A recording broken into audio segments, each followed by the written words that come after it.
మాజీ మంత్రి ఎమ్మెల్యే జగదీష్ రెడ్డి కాంగ్రెస్ నేతలపై సూటిగా దాడి చేశారు.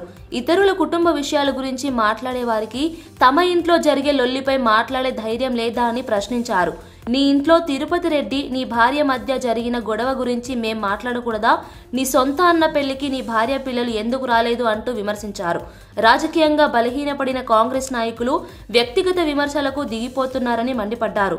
ప్రజలు ఈ నాటకాలకు మోసపోరని, జూబ్లీహిల్స్ ప్రజలు నిజమైన అభివృద్ధి కోరుకుంటున్నారని పేర్కొన్నారు.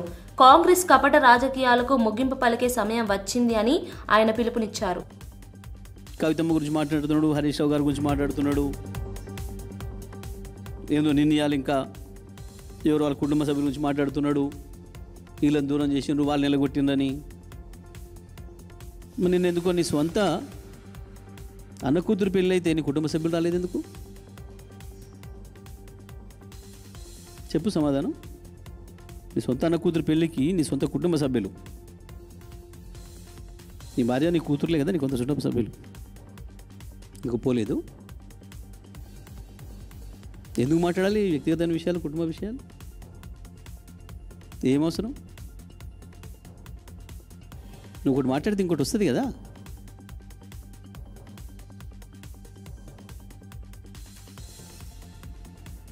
ఇంకా గోపీనాథ్ కుటుంబ వ్యక్తిగత విషయాలకు మాకేం సంబంధం ఉంటుంది పార్టీకి?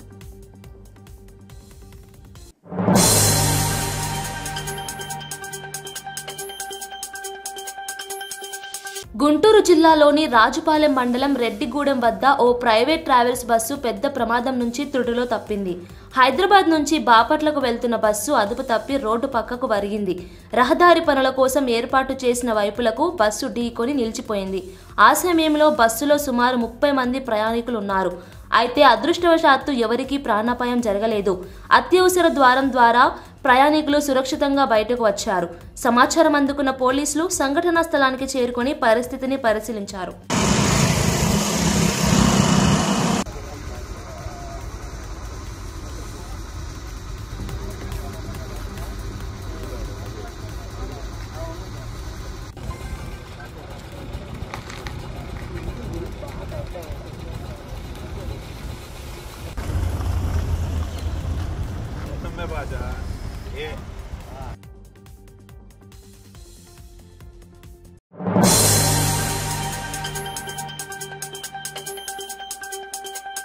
ఆంధ్రప్రదేశ్ ముఖ్యమంత్రి చంద్రబాబు నాయుడు అధ్యక్షతన సచివాలయంలో రాష్ట్ర మంత్రివర్గ సమావేశం ప్రారంభమైంది.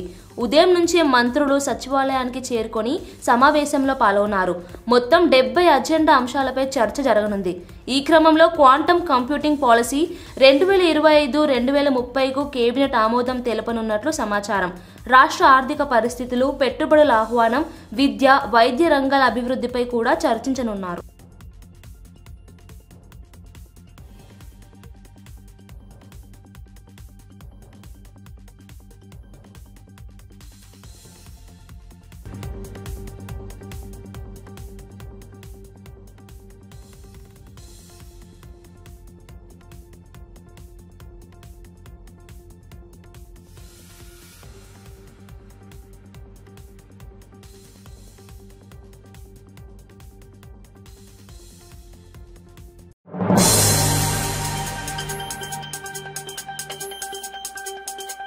తెలంగాణ రాష్ట్ర మైనార్టీ వెల్ఫేర్ మరియు పబ్లిక్ ఎంటర్ప్రైజెస్ శాఖల మంత్రిగా అజారుద్దీన్ బాధ్యతలు స్వీకరించారు. సచివాలయంలో జరిగిన కార్యక్రమంలో ముస్లిం ప్రార్థనల మధ్య ఆయన అధికారికంగా తన ఛాంబర్లో పదవీ బాధ్యతలు చేపట్టారు. ఈ సందర్భంగా కుటుంబ సభ్యులు, అధికారులు, అభిమానులు పెద్ద సంఖ్యలో హాజరయ్యారు. మంత్రిగా అజారుద్దీన్ను కలిసిన అధికారులు ఆయనకు పూలగుచ్చాలు అందించి శుభాకాంక్షలు తెలిపారు. उसमें अल्लाह की हिफाजत अता फरमा, हज कमेटी के तमाम उमूर को खैर खूबी से अंजाम देने की तौफीक अता फरमा। उर्दू ज़बान जो हमारी कौमी ज़बान है मौला, उसको भी फ़रोग़ इनके हाथों से फ़रोग़ पर पहुँचा, ऊँचाई पर पहुँचा। और हज़रत साहब को तमाम तबक़ात मत करने की तौफीक अता फरमा। हमारे CM रेवंत रेड्डी साहब जो जिम्मेदारी दिए हैं, हम उम्मीद करते हैं कि अल्लाह परवरदिगार हज़रत साहब खैर खूबी से उसको अंजाम दे। हज़रत साहब के हासिदीन के हसद से करते हैं कि अल्लाह परवरदिगार हज़रत साहब खैर खूबी से उसको अंजाम दे। हज़रत साहब का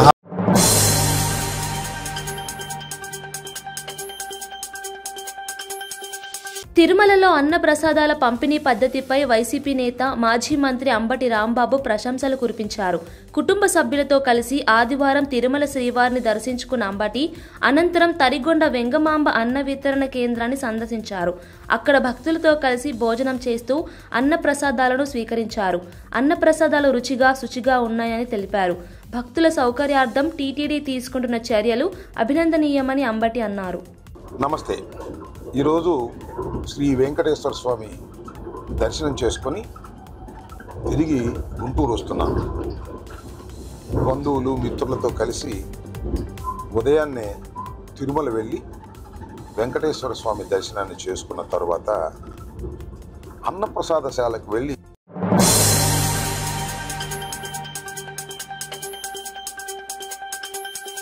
కడప జిల్లా అమీన్పీర్ పెద్ద దర్గాను సందర్శించిన సినీ నటుడు కమెడియన్ అలీ ప్రత్యేక ఆకర్షణగా నిలిచారు. దర్గాలో జరుగుతున్న ఉరుసు ఉత్సవాల్లో పాల్గొని ప్రత్యేక ప్రార్థనలు చేశారు. అమీన్పీర్ దర్గాలోని విశిష్టత, చారిత్రక నేపథ్యాన్ని అలీ అడిగి తెలుసుకున్నారు. ఖవ్వాలి కార్యక్రమంలో పాల్గొని భక్తులతో కలిసి ప్రార్థనలు చేశారు. దర్గా నిర్వాహకులు ఆయనకు పూలదండతో స్వాగతం పలికి చాదర్ సమర్పించే అవకాశం కల్పించారు.